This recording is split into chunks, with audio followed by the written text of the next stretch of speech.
থেকে ক্লাস 4 আমি দেখলাম দুটো বোর্ডকে আপনি মিলিয়েছেন, ওয়েস্ট বেঙ্গল বোর্ড এবং আইসিএসসি ক্যারিকুলাম। এটা কিভাবে মেলাবেন আমি জানিনি।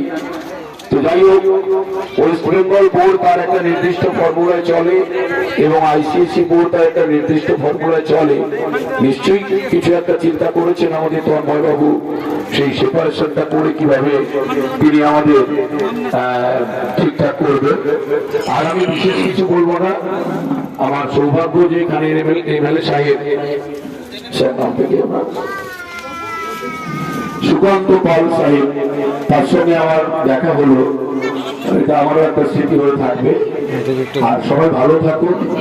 আরেকটা জিনিস আমি লক্ষ্য করলাম যে এখানে যে সম্প্রীতির ব্যাপারটা, মানে কমিউনাল হারমোনির ব্যাপারটা খুব দুর্দান্ত আছে, খুব দুর্দান্ত আছে। পাশাপাশি আমি যখন আসছিলাম, হিন্দু না মুসলিম ওই জিজ্ঞাসা করতে হবে সেরকম ব্যাপারে কাঁধে কাঁধ মিলিয়ে আপনারা কাজ করেন, কাঁধে কাঁধ মিলিয়ে আপনারা উপস্থিত থাকেন, কাঁধে কাঁধ মিলিয়ে আপনারা সবকিছু করেন, শিক্ষা গ্রহণ করেন, অনুষ্ঠানে উপস্থিত থাকেন, সবকিছু।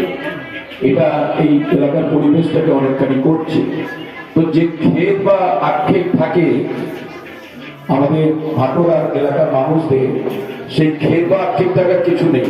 দ্বীপাঞ্চল বলে সংকোচের বিহ্বলতা নিজের উপর অপমান, সংকটের কল্পনাতে হয়েও না প্রিয় ভাই।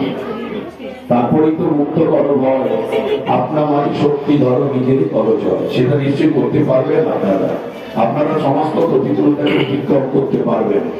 বিদ্যাসাগর তো ওই দামোদর নদ থেকে পেরিয়ে তিনি তার মায়ের কাছে পৌঁছেছিলেন, মায়ের আমাদের সারা দিয়ে। সবাইকে আমাদের ধন্যবাদ। এই স্কুল সফল হোক।